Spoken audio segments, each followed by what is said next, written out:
100 लोगों के बीच में एक मर्द मुजाहिद पैदा होता है। उस फिरौन के जो इस वक्त का फिरौन है, जिसको नरेंद्र मोदी कहते हैं, उसके सामने अगर आंखों में आंखें डाल के कोई अपनी बात कहता है तो बैरिस्टर असदुद्दीन ओवैसी साहब। शेर चलता है तो कुत्ते भौंकते हैं। कुत्तों का गठबंधन हो चुका है और शेर अकेला चल रहा है। ये दिखा देंगे कि 100 गीदड़ों के बीच में अगर हमारे 5 शेर भौंक रहे नहीं हैं, हमारे 5 शेर अगर दहाड़ रहे हैं तो वो 100 कुत्ते जो हैं उनकी आवाज़ नहीं निकलती। चलते फिरते अच्छे दिन वो बताते हैं, 56 इंच का सीना हमको दिखाते हैं। एक शायर इमाम में है, वो शायर वो शायर नहीं, वो कायर है, वो कायर है। क्या नाम है आपका? पंडित क्षितिज द्विवेदी, कानपुर नगर सचिव। पंडित जी, ये बताइए कि कानपुर में ओवैसी जी आ रहे हैं, क्या कुछ कहना चाहेंगे आप? असदुद्दीन ओवैसी साहब का कानपुर आगमन है आज। शोषित और वंचित समाज को यहाँ से संबोधित किया जाएगा और जो लोग हमारे साथ आना चाहते हैं वो हमारी पार्टी में आएंगे भी और मजबूत करके पार्टी को 2022 के इलेक्शन में उत्तर प्रदेश की असेंबली चुनाव में उत्तर प्रदेश की असेंबली में अपने विधायक को बैठा लेंगे भी। कैसे मजबूत होगी अकेले पार्टी, क्योंकि अभी ओवैसी के साथ कोई नहीं है। ये कहा जा रहा है कि आज यहाँ से हो सकता हो कि जो 5 दल शामिल करने के लिए कहा जा रहा है उसका ऐलान कर दें, तो अकेले कैसे? शेर चलता है तो कुत्ते भौंकते हैं। कुत्तों का गठबंधन हो चुका है और शेर अकेला चल रहा है। क्या लग रहा है कि 2022 कितना आसान होगा? 2022 में हम लोग उत्तर प्रदेश में 100 से ज़्यादा सीटों पर लड़ने की तैयारी कर रहे हैं और ज़्यादा से ज़्यादा विधायक बनाकर उत्तर प्रदेश की असेंबली में अपने हक के लिए अपनी हिस्सेदारी की मांग करके ये दिखा देंगे कि 100 गीदड़ों के बीच में अगर हमारे 5 शेर भौंक रहे नहीं हैं, हमारे 5 शेर अगर दहाड़ रहे हैं तो वो 100 कुत्ते जो हैं उनकी आवाज़ नहीं निकलती। अच्छा द्विवेदी जी, ये बताइए कि ये कहा जाता है कि AIM जो है वो मुस्लिमों की पार्टी है। मैं सामने आपका जीता जागता उदाहरण हूँ। आपको लगता है हर उत्तर प्रदेश में मिलता हूँगा? लगभग 95% तो मिलता हूँ मैं हर उत्तर प्रदेश में। शरद सोनकर वार्ड 3 का हमारा पार्षद है। दलित भी हमारे साथ है, ब्राह्मण भी हमारे साथ है और मुस्लिम को कमेटी हमारे साथ है। अच्छा, ओवैसी में क्या खासियत देखी आपने, क्योंकि नेता तो बहुत थे, पार्टियां बहुत थी, तो आपने सिर्फ AIM को चुना? देखिए, 100 लोगों के बीच में एक मर्द मुजाहिद पैदा होता है।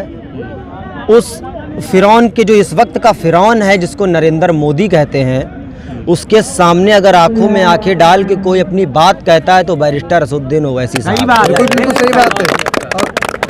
लेकिन अपने मंचों से तो अक्सर वो सिर्फ मुसलमानों की बात करते हैं। उन्होंने कानपुर में जितेंद्र की मौत हुई उस पर भी बोला, मनीष गुप्ता पर भी बोला, अल्ताफ पर भी बोला और अखलाक पर भी बोला।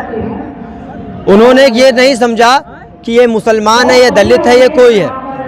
हमारा स्पोक्स पर्सन हिंदू दलित है जिसका नाम डॉक्टर पवनराव अम्बेडकर है। अगर ये बात होती तो हम लोग उसको स्पोक्स पर्सन ना बनाते, किसी मुस्लिम को बनाकर हम लोग उनसे काम ले रहे होते। और रही अखिलेश यादव की बात, तो अखिलेश यादव कभी नहीं बोलेंगे क्योंकि अखिलेश यादव मुसलमानों के वोट को अपने बाप की जागीर समझते हैं। हाल ही में आपकी पार्टी पर एक इल्जाम लगा कि इसमें पाकिस्तान के जिंदाबाद के नारे लगे। देखिए, हिंदुस्तान की उत्तर प्रदेश की पुलिस को योगी हुकूमत ने कानों में ये इतना भर दिया है कि पाकिस्तान पाकिस्तान। अब उसको सिर्फ पाकिस्तान, माजिद हुसैन जिंदाबाद का नारा पाकिस्तान लगता है। उसको वीडियो दिखाई गई, उनको समझ में आया क्योंकि वो पुलिस तो है नहीं, हजरते पुलिस हैं, मैं सम्मान देता हूँ उनको। फिर उन्होंने बाइज्जत बरी किया, लेकिन वो सच तो साबित नहीं कर पाए। लेकिन वो लगातार ये कह रहे थे कि मेरे पास वीडियो है, उसमें तो दिखाइए वीडियो मेरे को, वो दिखाइए मेरे वीडियो को। मैं तो आपसे कह रहा हूँ पाकिस्तान मेरे जूती की नोक पर था और उससे भी नीचे रहेगा और दबा दिया जाएगा। पंडित जी,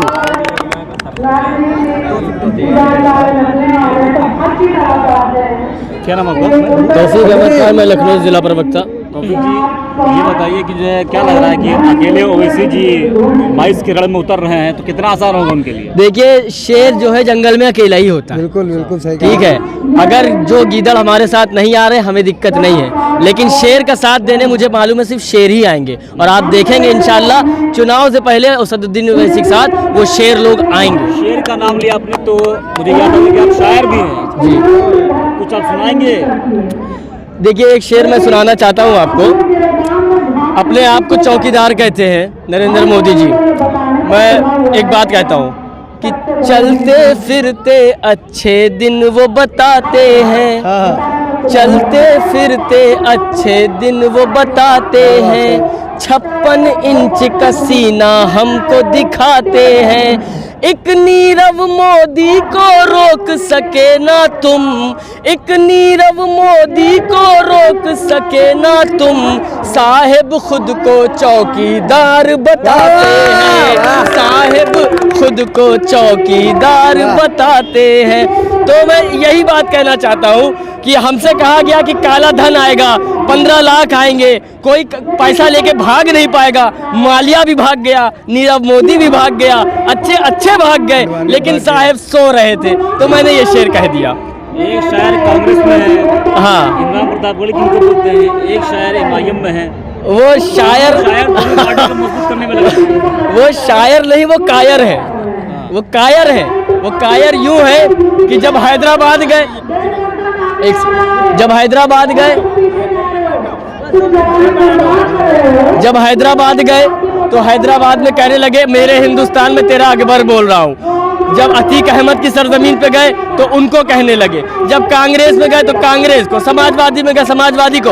हम लोग डंके की चोट पे हक बात कहते हैं, जो सच है वो सच है, जो झूठ है वो झूठ है। वो मोदी को भी बोलेगा एक बार।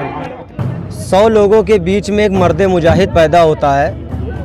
उस फिरौन के जो इस वक्त का फिरौन है जिसको नरेंद्र मोदी कहते हैं, उसके सामने अगर आंखों में आंखें डाल के कोई अपनी बात कहता है तो बैरिस्टर असदुद्दीन ओवैसी साहब। शेर चलता है तो कुत्ते भौंकते हैं, कुत्तों का गठबंधन हो चुका है और शेर अकेला चल रहा है। ये दिखा देंगे कि 100 गीदड़ों के बीच में अगर हमारे 5 शेर भौंक रहे नहीं हैं, हमारे 5 शेर अगर दहाड़ रहे हैं तो वो 100 कुत्ते जो हैं उनकी आवाज़ नहीं निकलती।